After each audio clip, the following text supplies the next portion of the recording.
अस्सलामुअलैकुम वरहमतुल्लाहि वबरकातुहू। मेरे अजीज़ तलबा, मैं आपका दोस्त इमरान अपने चैनल करीम क्लासेस में आप तमाम ही का खैर मकदम करता हूँ और दिल की गहराइयों से इस्तकबाल करता हूँ। उम्मीद करता हूँ कि आप तमाम ही अपनी जगह खैर आफियत से होंगे और खुश खुर्रम ज़िंदगी गुजार रहे होंगे। मेरे अजीज़ तलबा, आज की इस वीडियो में मैं आपको बताने वाला हूँ आपकी निसाब में जो सबक शामिल है जिसका नाम है इस आबाद खराबे में। ये सबक जो है ये अख्तरुल ईमान साहब की आप बीती है और आपकी निसाब में जो सबक शामिल है ये अख्तरुल ईमान साहब की आप बीती का एक छोटा सा हिस्सा है। बहरहाल इस सबक से मुतालिक जो भी मारूजी और मुख्तसर तरीन सवालात हैं वो आज की इस वीडियो में मैं आपको बताने वाला हूँ और मैं आपको यकीन दिलाना चाहूँगा अगर एग्ज़ाम में इस सबक से मुतालिक कोई भी मारूजी या मुख्तसर तरीन सवाल पूछा जाता है तो बड़ी आसानी से आप उसका जवाब दे पाएंगे अगर आप आज की इस वीडियो को तसल्ली के साथ इत्मीनान के साथ देख लेते हैं। तो बगैर वक्त जाया कि शुरू करते हैं, आगाज़ करते हैं आज की इस वीडियो का और देख लेते हैं कि आज इस सबक से मुतालिक कौन कौन से मुख्तसर तरीन और मारूजी सवालात हैं जो आपको अपने जहन में सेट रखने हैं, याद रखने हैं, ताकि एग्ज़ाम में जब पूछे जाएँ तो बड़ी आसानी से आप उनका जवाब दे पाएँ। तो चलिए शुरू करते हैं। जैसा कि स्क्रीन पर आप देख पा रहे हैं हमारे सबक का नाम है इस आबाद खराबे में और ये अख्तरुल ईमान साहब की आप बीती है। आप बीती को इंग्लिश में ऑटोबायोग्राफी कहते हैं और अगर हम उर्दू की बात करें तो उर्दू में बोलते हैं खुद नविस्त। तो सबसे पहले आपको पता होना चाहिए कि आप बीती या खुद नविस्त या ऑटोबायोग्राफी जो है इसका मतलब क्या होता है। तो पहला सवाल हमारा स्क्रीन पे जैसा कि आप देख पा रहे हैं यही है, खुद नविस्त या आप बीती का क्या मतलब है। तो इसका जवाब आप इस तरीके से लिख सकते हैं। अगर आपसे मुख्तसर सवाल भी पूछा जाए तो बड़ी आसानी से आप इस तरीके से इस लैंग्वेज में अपना जवाब जो है वो लिख सकते हैं। जवाब इस तरीके से होगा, इसका मतलब है अपनी ज़िंदगी का हाल बयान करना। इस बयान के दायरे में पूरी ज़िंदगी भी आ सकती है और ज़िंदगी का कोई ख़ास दौर या वाक़या भी। यानी जब इंसान अपने बारे में खुद लिखता है तो उसे हम बोलते हैं ऑटोबायोग्राफी, खुद नविस्त बोलते हैं, ठीक है। तो जब इंसान अपने बारे में लिखता है तो वो अपनी ज़िंदगी का हाल बयान कर सकता है या इस बयान के दायरे में वो अपनी पूरी ज़िंदगी भी हो सकती है या आप कह सकते हैं कि ज़िंदगी का कोई ख़ास दौर या वाक़या भी वो अपनी ऑटोबायोग्राफी में बयान कर सकता है। अच्छी खुद नविस्त लिखने वाला कभी भी अपने मुंह मियाँ मिट्ठू नहीं बनता। ये ख़ास बात ध्यान में रखनी चाहिए कि जो खुद नविस्त इंसान अपने बारे में अपनी ऑटोबायोग्राफी लिखता है, अपनी खुद नविस्त लिखता है, तो इस बात का ज़रूर उसे इल्म होना चाहिए, ये ध्यान रखना है कि इंसान जो है वो कभी भी अपनी खुद की तारीफ़ नहीं करता। ऐसा नहीं है कि वो बिना मतलब अपनी तारीफ़ करने लगे। यानी अपने बारे में और चाहे कोई दूसरे इंसान का ज़िक्र भी वो अपनी ऑटोबायोग्राफी में करता है तो एकदम सच्चाई के साथ, ईमानदारी के साथ उसे वो ज़िक्र करना होता है, ठीक है। सब कुछ सही सही बयान करना होता है।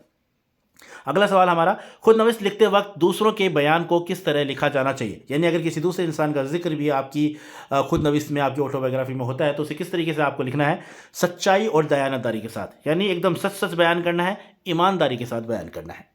अगला सवाल हमारा, उर्दू की पहली खुद नविस्त का नाम बताइए। काफ़ी इंपॉर्टेंट क्वेश्चन है। तो उर्दू की पहली खुद नविस्त थी, उसका नाम था काला पानी और ये लिखी थी मौलाना जाफ़र थानेसरी ने। ये भी आपको पता होना चाहिए, एग्जाम के एतबार से काफ़ी इंपॉर्टेंट क्वेश्चन है।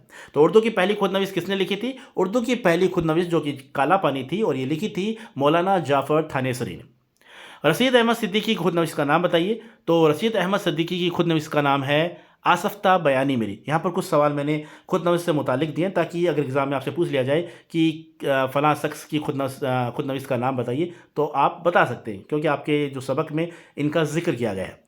तो रशीद अहमद सिद्दीकी की खुद नविस्त का नाम है आसफ्ता बयानी मेरी। इसी तरीके से सर रज़ा अली की खुद नविस्त का नाम है आमालनामा।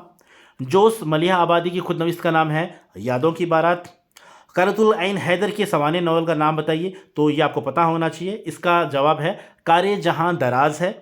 अख्तरुल ईमान की खुद नविस्त का नाम बताइए। तो ये आपकी निसाब में शामिल है जिसके बारे में इस वीडियो में मैं आपको बता रहा हूँ, इस आबाद खराबे में। यानी अख्तरुल ईमान साहब की जो आप बीती थी, जो ऑटोबायोग्राफी थी, उसका नाम था इस आबाद खराबे में। आपके सबक में इस आप बीती का एक छोटा सा हिस्सा शामिल है, ठीक है। इसी तरीके से कुछ ख़वातीन हुई थी, उन्होंने भी काफ़ी अच्छी आप बीतियाँ लिखी हैं, तो उनके बारे में मैं आपको बताना चाहूँगा। एक तो थी जो है बेगम हमीदा अख्तर की जो आप बीती थी उसका नाम था हमसफ़र। और अदा जाफ़री की जो आप बीती थी वो है जो रही सो बेखबर रही। और एक और ख़ास आप बीती थी वो थी शहीदा बानो अहमद की जिसका नाम था डगर से हटकर। तो ये कुछ काफ़ी काबिल ज़िक्र आप बीतियाँ रही हैं, लिखी गई हैं। तो आपको ये पता होना चाहिए कि इन ख़वातीन ने भी कुछ आबितियाँ लिखी थी, तो ये भी आपके जहन में होना चाहिए, ठीक है। अब बात करते हैं अगले सवाल की। अख्तरुल ईमान की खुद नविस्त का नाम बताइए, जैसा कि मैंने आपको बता दिया इस आबाद खराबे में। अगला सवाल हमारा, अख्तरुल ईमान की पैदाइश और इंतकाल कब और कहाँ हुआ। तो इसका जवाब ये है, अख्तरुल ईमान की पैदाइश हुई थी 1915 में नजीबाबाद और ज़िला बिजनौर में, यानी यूपी में पैदा हुए थे और इंतकाल हुआ था इनका 1996 में, ठीक है। अगला सवाल, अख्तरुल ईमान का असल नाम क्या था? तो इनका असल नाम था मोहम्मद अख्तरुल ईमान। ठीक है। अगला सवाल, अख्तरुल ईमान के कुल कितने शेरी मजमूए शाये हुए हैं? ठीक है, तो वो होगा 10। इसका जवाब क्या है? 10। यानी उनके जो कलेक्शन थे शायरी के, वो 10 शेरी मजमूए जो हैं वो शाये हुए, प्रकाशित हुए। अगला सवाल हमारा, अख्तरुल ईमान के पहले शेरी मजमूए का क्या नाम था? तो वो है गिरदाब। ये भी आपको पता होना चाहिए। अख्तरुल ईमान साहब के पहले शेरी मजमूए का नाम था गिरदाब, और आखिरी जो उनके इंतकाल के बाद में शाया हुआ था उसका नाम था जमस्ता सर्द महरी का। ठीक है, तो ये दोनों आपको पता होना चाहिए। सवाल भी है, अख्तरुल ईमान के आखिरी शेरी मजमूए का क्या नाम था जो कि उनके इंतकाल के बाद में शाया हुआ था? तो जवाब हो जाएगा जमस्ता सर्द महरी का। ठीक है। अब कुछ मुश्किल अल्फाज जो कि आपके सबक में शामिल हैं उनका भी मैंने यहाँ पर मानी लिखा है, ताकि अगर एग्ज़ाम में आपसे पूछ लिया जाए तो आप उसे आसानी से उसका जवाब दे पाएँ। तो एक जो है अल्फाज लफ्ज़ जो शामिल हुआ था आपके सबक में था आसिफ। आसिफ से क्या मतलब है, यानी आसिफ का क्या मतलब होता है? तो आसिफ का मतलब होता है भूत प्रेत। ठीक है। इसी तरीके से एक और अल्फाज है रोहे रवां। रोहे रवां का मतलब होता है यानी वो शख्स जिसको काम की असल जिम्मेदारी संभाली हुई हो, यानी जो कैसे हिंदी में अगर हम बात करें तो सर्वे सर्वा, यानी किसी काम की जिम्मेदारी किसी इंसान को दे दी गई हो, वही सर्वे सर्वा हो, तो उर्दू में बोलते हैं उसे रोहे रवां। ठीक है।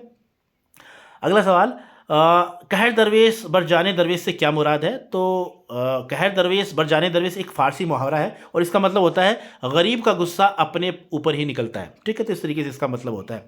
तो ये भी आपके सबक में है, जो है ये जो मुहावरा है शामिल है, तो इसका मतलब मैंने यहाँ पर लिखा है। कहर दरवेश बर जाने दरवेश, इसका मतलब होता है गरीब का गुस्सा अपने ऊपर ही। ठीक है, और ये एक फ़ारसी मुहावरा है। अगला सवाल है, मरगूब से क्या मुराद है? तो मरगूब का मतलब होता है पसंदीदा। ठीक है। अगला सवाल, नरसुल से क्या मुराद है? तो नरसुल का मतलब होता है सरकंडा। मुनहदम मकानात से क्या मुराद है? तो मुनहदम मकानात वो होते हैं जो खंडर टाइप में मकान होते हैं, गिरे हुए मकान, खंडर टाइप में जो मकान होते हैं उन्हें हम उर्दू में बोलते हैं मुनहदम मकानात। ठीक है। अगला हमारा सवाल है, सबक आप बीती अख्तरुल ईमान की किस नसरी तसनीफ़ का हिस्सा है? तो जवाब हो जाएगा इनकी आप बीती इस आबाद खराबे में। ठीक है, तो जो सबक है वो आपकी आप बीती का ही एक हिस्सा है। ठीक है। अगला सवाल हमारा, खुद नविस्त इस आबाद खराबे में अख्तरुल ईमान ने क्या बयान किया है? तो इसमें उन्होंने अपने बचपन के बारे में, बचपन के हालातों के बारे में बयान किया है। ठीक है। अगला सवाल है, एक दिन बचपन में रात के वक्त अख्तरुल ईमान अपने वालिद के साथ कंबासी गांव से चलकर कौन से स्टेशन पर पहुंचे थे? तो इसका जवाब हो जाएगा जमुना नगर स्टेशन, या उसका दूसरा नाम था अब्दुल्लापुर। ठीक है, ये आपको पता होना चाहिए। अगला सवाल है, प्लेटफॉर्म पर रोशनी के लिए क्या इंतज़ाम कर रखे थे? तो जवाब हो जाएगा तेल की लालटेन वहाँ पर जलाई गई थी। ठीक है। अगला सवाल है, अख्तरुल ईमान के वालिद ने पिछला घर क्यों छोड़ा था? यानी कंबासी छोड़कर वो दूसरी जब जा रहे थे आगे दूसरी जगह जा रहे थे, तो कंबासी छोड़ने की वजह क्या थी? तो इसका जवाब हो जाएगा इसमें आसेब का असर था। आसेब मतलब भूत प्रेत का असर था उस मकान में।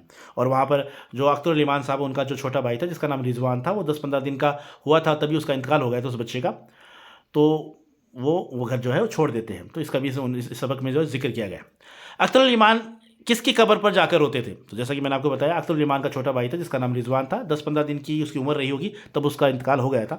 तो वो अपने छोटे भाई रिजवान की कब्र पर जाकर रोते थे। अगला सवाल है, अख्तरुल ईमान के वालिद का पेशा क्या था? तो इमामत का काम करते थे। अख्तरुल ईमान साहब के जो वालिद साहब थे वो क्या थे? इमामत का काम करते थे। अगला सवाल है, अख्तरुल ईमान के वालिद उनको क्या बनाना चाहते थे? तो वो भी अख्तरुल ईमान साहब के जो वालिद थे वो भी अपनी तरह ही अपने बेटे को यानी अख्तरुल ईमान साहब को इमाम बनाना चाहते थे, इमामत का काम करवाना चाहते थे। अगला सवाल, अब्दुल्लापुर से चलकर अख्तरुल ईमान और उनके वालिद कहाँ पहुँचे थे? तो जवाब हो जाएगा जगाधरी। ठीक है, और यहीं पर उनका जो है अख्तरुल ईमान साहब के जो वालिद साहब थे उनका झगड़ा हो जाता है चौकीदार से, क्योंकि अख्तरुल ईमान साहब के जो वालिद थे वो वहाँ पर रात को क़याम करना चाहते थे, ठहरना चाहते थे, लेकिन जो चौकीदार था उसने मना कर दिया था। इस बात को लेकर उनका आपस में झगड़ा हो गया था। ठीक है, तो फिलहाल जो सवाल हमारा है, अब्दुल्लापुर से चलकर अख्तरुल ईमान और उनके वालिद कहाँ पहुँचे थे? जवाब हो जाएगा जगाधरी। अगला सवाल, जगाधरी पहुँचने पर अख्तरुल ईमान और उनके वालिद ने रात कहाँ गुजारी थी? अब जैसा कि चौकीदार से झगड़ा हो गया था तो चौकीदार ने उन्हें रात वहाँ गुजारनी नहीं दी थी, इसलिए वो वहाँ से रवाना हो जाते। फिर आगे जाके सग बस्ती के पास में सग बस्ती जो थी उसके पास में एक कब्रिस्तान था, वहाँ पर वो रात अपनी गुजारते हैं। तो कब्रिस्तान के बाग में उन्होंने अपनी रात गुजारी थी। अगला हमारा सवाल है, रात को कब्रिस्तान के बाग में गुजारने के बाद अख्तरुल ईमान और उनके वालिद दूसरे दिन कहाँ पहुँचे थे? तो इसका जवाब हो जाएगा सग मदरसा, जो कि एक यतीम खाना था, यानी वहाँ पर वो गए थे। ठीक है, सग मदरसा जो सग बस्ती के पास था, सग इसलिए उसे वो सग मदरसा बोलते थे, और वो एक यतीम खाना था, ठीक है, जहाँ पर यतीम बच्चे पढ़ते थे। अगला सवाल, सग मदरसा के मोहतमम कौन थे, यानी प्रबंधक कौन थे? तो जवाब हो जाएगा हाफिजुल्लाह दया। उनका नाम क्या था? हाफिजुल्लाह दया। अगला सवाल है, मदरसे से जाने से पहले अख्तरुल ईमान के वालिद ने उनको क्या सिखाया था? यानी जब अख्तरुल ईमान साहब के जो वालिद थे, जब चंदे के लिए वो मदरसे से रवाना होते हैं, तो तब उन्होंने क्या सिखाया था उनको?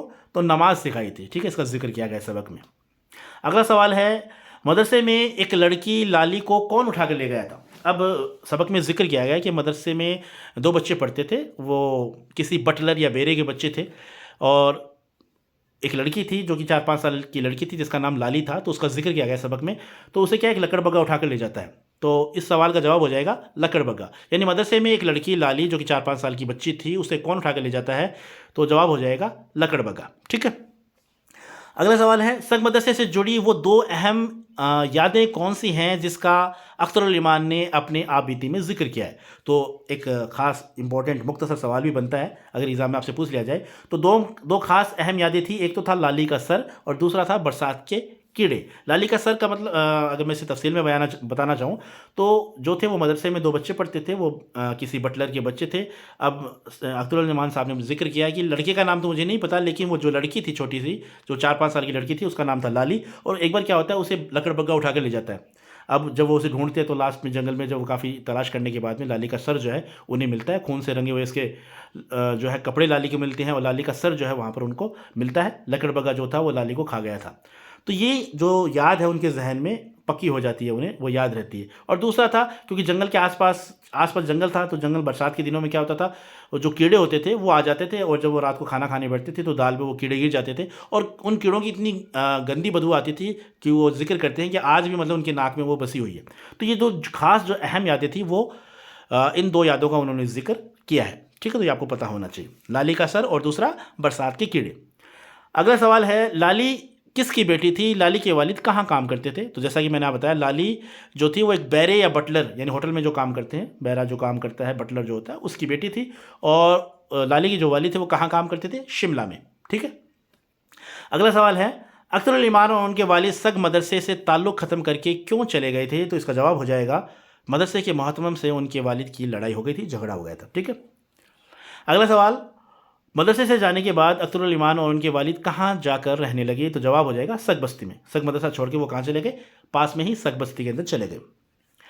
सग बस्ती जो कि 50-60 घरों का एक छोटा सा गांव था, वहाँ पर अख्तरुल ईमान और उनके वालिद को रहने की जगह किसने दी थी? तो इसका जवाब हो जाएगा रहमतुल्लाह नाम के एक शख्स ने। किसने दी थी? रहमतुल्लाह ने, ठीक है।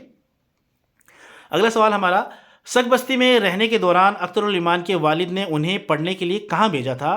तो सरकारी स्कूल में उनका दाखिला करवा दिया था अख्तरुल ईमान साहब का। और ये सरकारी स्कूल कहाँ थी? बोडिया में, जो कि पास में 1.5 मील की दूरी पर वहाँ से एक कस्बा था बोडिया नाम से, वहाँ पर एक मिडिल स्कूल में उन्होंने अख्तरुल ईमान साहब जो है उनका दाखिला करवा दिया था, ठीक है। अगला सवाल हमारा है, सग बस्ती से 1.5 मील के फासले पर कौन सा कस्बा था? तो जैसा कि मैंने आपको बताया, कस्बे का नाम था बोडिया। अगला सवाल, कस्बा बोडिया में किसका महल था? तो जिक्र किया गया जैसा कि सबक में, बिरबल का महल था। अगला सवाल, अख्तरुल ईमान कौन सा गांव छोड़ना नहीं चाहते थे? तो ये इंपॉर्टेंट क्वेश्चन है और इसका जवाब हो जाएगा रखड़ी। स्टार्टिंग में वो वहीं से, सबसे पहले वो वहीं पर रहते थे रखड़ी, बाद में उनको गांव छोड़ना पड़ा, वहाँ से वो कम्बासी आए, फिर कम्बासी से सग मदरसा यानी सग बस्ती में आए। इस तरीके से वो जो एक तरीके से खाना बदोसाना ज़िंदगी जो है अख्तरुल ईमान साहब ने अपनी गुजारी है। तो रखड़ी से उन्हें काफ़ी लगाव था, तो जवाब यही हो जाएगा कि अख्तरुल ईमान साहब कौन सा गांव नहीं छोड़ना चाहते थे? तो वो गांव था रखड़ी। अगला सवाल है, जगाधरी पहुंचने पर अख्तरुल ईमान के वालिद का झगड़ा किससे हुआ था? तो जाहिर सी बात, इसका जवाब हो जाएगा चौकीदार।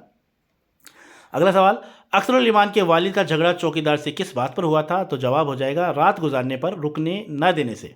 यानी जो चौकीदार था उसने अख्तरुल ईमान साहब के जो वालिद साहब थे उनको मना कर दिया था, रुकने के लिए, क़याम करने से मना कर दिया था, इसलिए उनका इस बात पर झगड़ा हो जाता है। और आखिरी सवाल इस सबक से मुतालिक जो ये है, सग मदरसे के इर्द गिर्द फैले हुए कांस के जंगल को कौन सी नदी छूती हुई गुजरती थी? तो इसका जवाब हो जाएगा मारकंड नदी। तो ये कुछ अहम सवालात थे आपके सबक से मुतालिक। सबक का नाम इस आबाद खराबे में। तो इस सबक से मुतालिक जो भी अहम सवालात थे वो मैंने आज की इस वीडियो में बड़ी तफसील के साथ आपको बयान किए हैं। मुझे उम्मीद है ये वीडियो आपने पूरा देखा होगा, और अगर आपने ये वीडियो पूरा अच्छी तरीके से देख लिया है तो किसी भी तरह का कन्फ्यूज़न आपके जहन में नहीं रहने वाला है। और अगर एग्ज़ाम में इस सबक से मुतालिक कोई भी सवालात, मारूज़ी हो चाहे मुख्तसर तरीन सवालात हो, आपसे पूछा जाता है तो बड़ी आसानी से आप उसका जवाब दे पाएंगे। तो ये था आज का वीडियो। जल्द मुलाकात होगी नए वीडियो में। तब तक के लिए खुश रहिए, आबाद रहिए, पढ़ते रहिए और मेरा वीडियो देखते रहिए। खुदा हाफिज़।